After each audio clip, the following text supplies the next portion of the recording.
This tutorial, How to Lock Cells in Microsoft Excel, may be of interest to you if you routinely share workbooks with other people.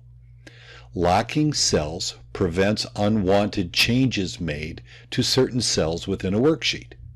It's a relatively simple process. It's available across all platforms and in all versions of Excel.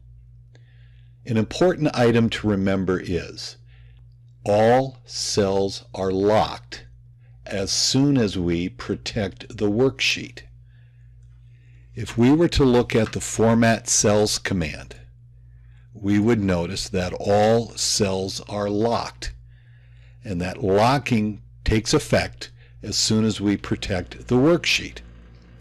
In reality, the first step in locking cells is to decide which cells in the worksheet do you want to allow changes to be made to.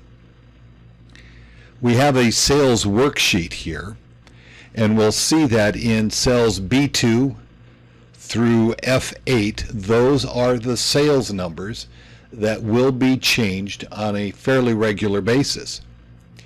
If we look at columns G, H, and I, we'll notice those are the cells, or those are the columns that have the formulas in them, the items that we do not want the users to make changes to.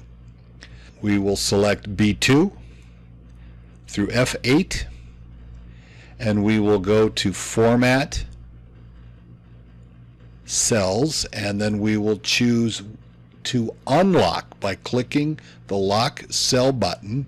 We are in reality telling Excel those cells should be unlocked. And as soon as we protect the worksheet, assign a password,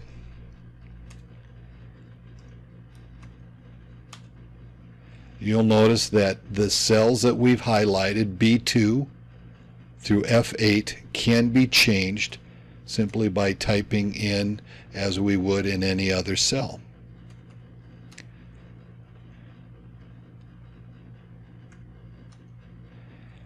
But as soon as I go to column G and try to make a change, you'll notice that we are told that we are working on a protected sheet, and therefore certain cells are locked.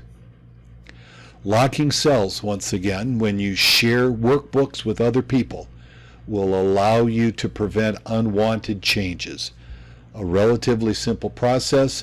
First, decide which cells you'd like locked, and then remember to protect the worksheet. Have a great day.